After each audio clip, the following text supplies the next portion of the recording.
Jasmine Crockett stood dead center in the Supreme Court chamber, bright lights highlighting her bold red suit as she faced Chief Justice John Roberts head-on. Her heart was racing, but her eyes completely steady. Just seconds before, Roberts had tried to shut her down with a sharp Congresswoman. "That's enough." His voice bounced off the marble walls like a warning shot. The sudden interruption sent ripples of whispers through the packed courtroom.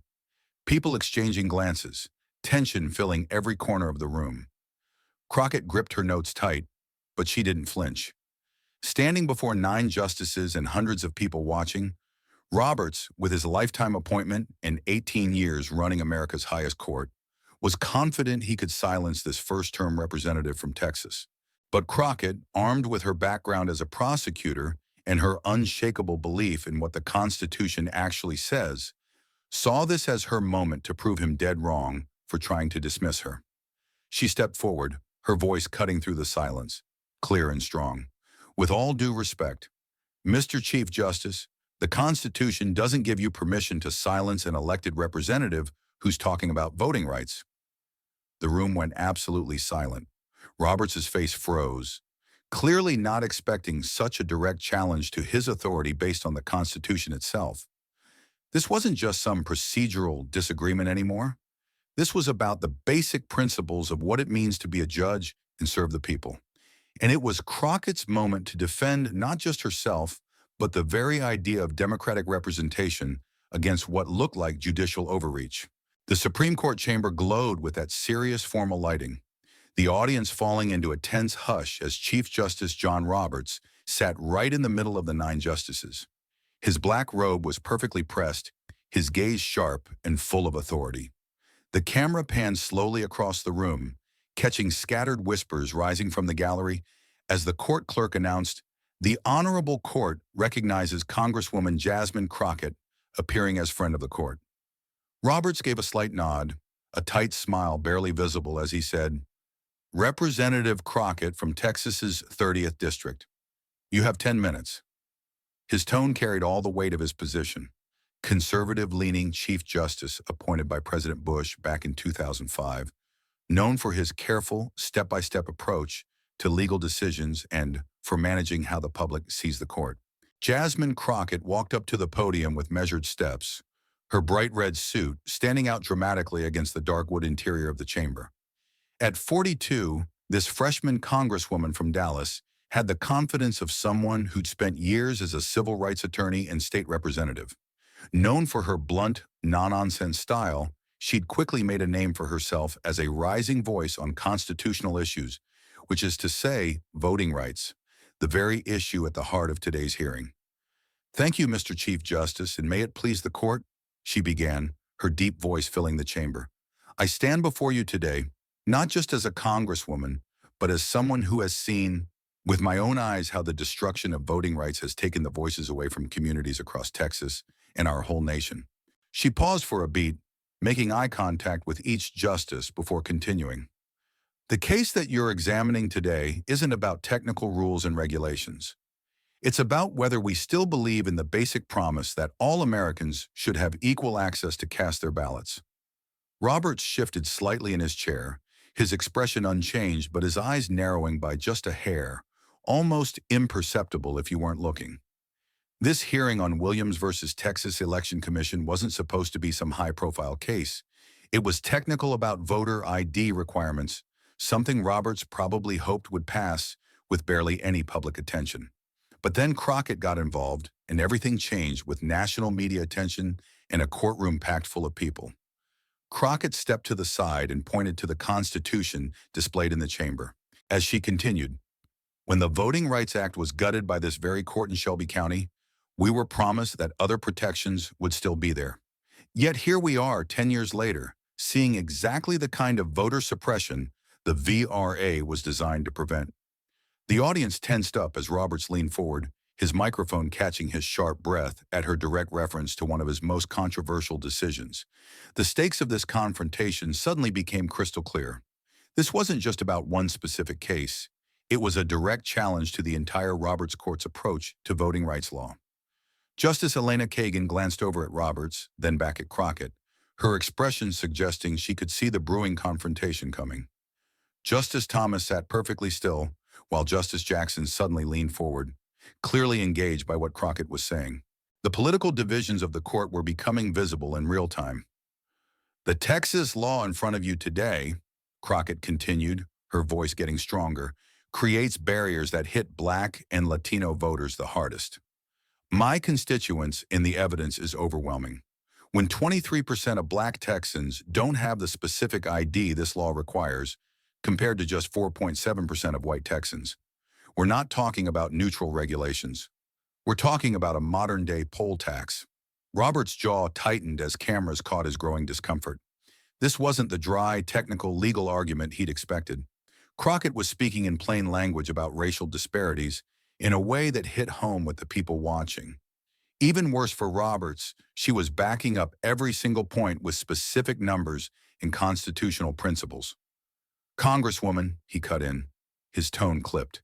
Please stick to the specific legal questions the court is considering.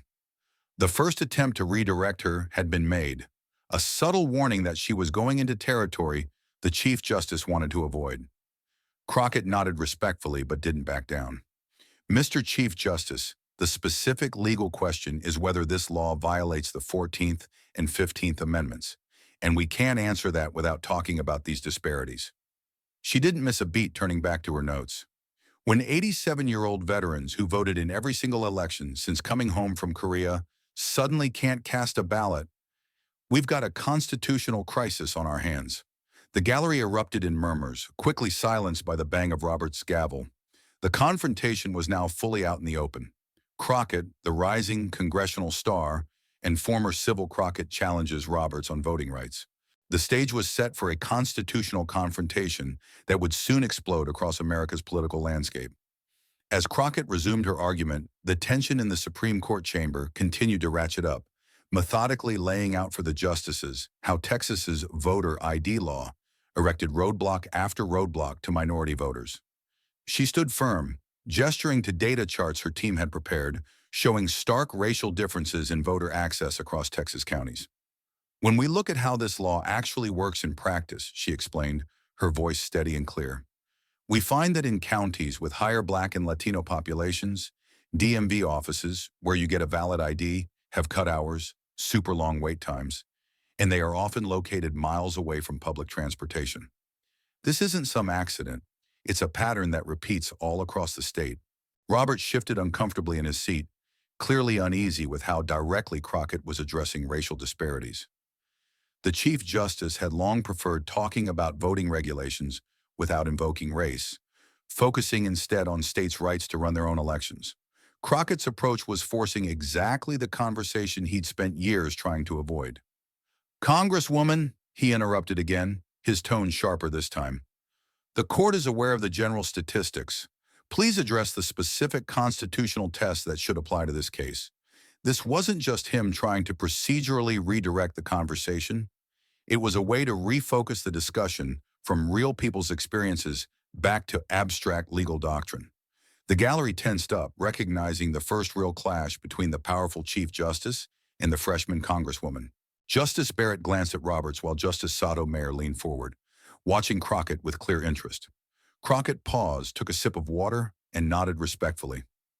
Mr. Chief Justice, I am addressing exactly the constitutional test under both Arlington Heights and what's left of the Voting Rights Act.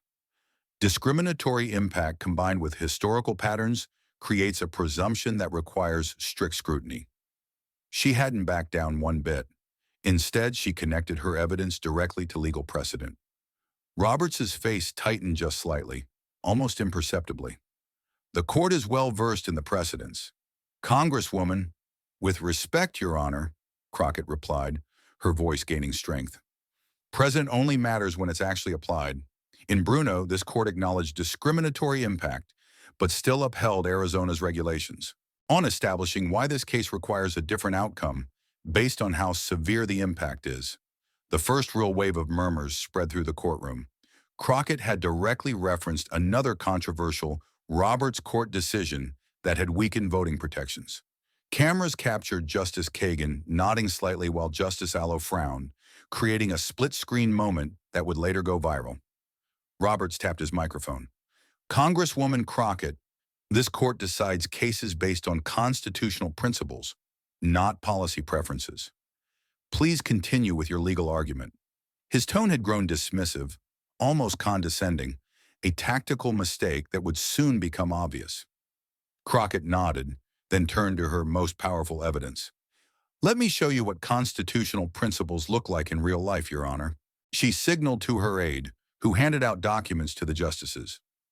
Before you are sworn statements from 72 Texas voters who were denied their right to vote despite making multiple good faith efforts to comply with this law. She held up the first statement. Mary Wilson, 84 years old, born at home in East Texas in 1939, when birth certificates weren't commonly given to black babies in the Jim Crow South. She's voted in every election since 1965, but got turned away in 2022 because her name on her baptismal certificate, the only record of her birth, has a different middle initial than her Social Security card. Crockett moved to the next document. James Fentes, a disabled veteran who couldn't renew his license because the only DMV within 50 miles of his rural home isn't wheelchair accessible. They told him to drive to the next county. With each example, Crockett was doing something powerful. Connecting abstract legal principles to real human experiences, making the constitutional violations impossible to brush off as mere technicalities. The gallery was completely captivated, and several journalists were openly recording every word. Robertson's patience was clearly wearing thin. He glanced at the clock, then interrupted again. Congresswoman, individual stories, while compelling, don't establish a constitutional pattern. We need to address the legal standard, not emotional appeals. The dismissal of these voters' experiences as emotional appeals created exactly the opening Crockett had been waiting for. She straightened her shoulders, looked directly at Roberts, and delivered her first truly confrontational response. Mr. Chief Justice, with all due respect, the Constitution wasn't written for abstract legal theories. It was written to protect real Americans like Ms. Wilson and Mr. Fuentes. When the 15th Amendment says the right to vote shall not be denied or limited based on race, it doesn't include an exception for inconvenient facts or uncomfortable truths. The gallery exploded in whispers. Justice Jackson looked up sharply while Justice Thomas, usually silent, whispered something to Justice Alito. The confrontation had now escalated beyond procedural disagreement into fundamental questions about how constitutional principles should actually be interpreted. Roberts' face flushed slightly as he reached for his gavel. Congresswoman, I'll remind you that this is a legal proceeding, not a congressional hearing. Please maintain appropriate decorum. Rather than backing down, Crockett nodded and doubled down. Appropriate decorum, Your Honor, includes acknowledging the human impact of constitutional violations. I'm not here for abstract theory. I'm here because real voters in my district are being systematically denied their most fundamental right. She turned to Justice Barrett. Justice Barrett, in your confirmation hearing, you said the right to vote is a fundamental constitutional guarantee. Yet the law in front of you today has demonstrably prevented thousands of eligible voters from exercising that right. How can that possibly survive constitutional review? Roberts immediately stepped in, his voice sharp. Congresswoman Crockett, you will address your arguments to the court as a whole, not individual justices, and you will stop asking the justices questions directly. The tension in the room hit a breaking point. Roberts was now clearly frustrated, having tried several times to rein in Crockett's presentation, so far unsuccessfully. The constitutional separation of powers was being tested in real time. A Chief Justice trying to assert control over a member of Congress who flat out refused to be silenced. Crockett nodded again, but her expression stayed resolute. I apologize for the direct question, Mr. Chief Justice. Let me rephrase for the entire court. How can any law that demonstrably prevents thousands of eligible voters from casting their ballots possibly survive review under the 14th and 15th Amendments? Roberts leaned forward, his patience clearly exhausted. Congresswoman Crockett, you have repeatedly disregarded the court's guidance on how to present your argument. If you cannot follow this court's procedures, your time will be cut short. The threat hung in the air, a Chief Justice threatening to silence an elected representative of the people during a hearing about voting rights. The irony wasn't lost on anyone in the gallery where several civil rights leaders were sitting. Cameras captured everything, including the reactions of the other justices, several of whom looked uncomfortable with Roberts's approach. Crockett stood perfectly still for a moment, then reached into her folder and pulled out a document nobody in that room expected, a copy of the Constitution itself. "Mr. Chief Justice," she said, her voice now calm but firm, "before you cut my time short, I think we should both refresh ourselves on a document that comes before both your authority and mine." The Supreme Court chamber fell into an intense silence as Congresswoman Jasmine Crockett held up the Constitution, her steady gaze locked on Chief Justice Roberts. The moment crackled with tension, a freshman representative facing down the nation's top judicial officer with the founding document between them. "Mr. Chief Justice Crockett," began her voice clear and unwavering. "Article 1 of this Constitution establishes Congress as a co-equal branch of government. When I speak here today, I'm not just doing so as an attorney before the court, but as a representative of 750,000 Americans whose voting rights are directly affected by this case." Roberts's expression darkened. "Congresswoman, your status as a member of Congress doesn't grant you special privilege in this courtroom. All advocates before this court are subject to the same rules." Crockett didn't hesitate. "With respect, Your Honor, it doesn't grant me special privilege, but it does grant me a constitutional duty to speak for my constituents when their fundamental rights are being threatened." She held the Constitution higher. The founders created 3 co-equal branches specifically to prevent anyone from silencing another. The gallery erupted in murmurs. Several justices shifted uncomfortably. Justice Kagan's eyebrows went up slightly while Justice Sotomayor leaned forward with obvious interest. Roberts's face flushed with barely contained frustration. He tapped his gavel sharply. "Congresswoman Crockett, this is my final warning. Address the legal questions before this court, or I will end your argument."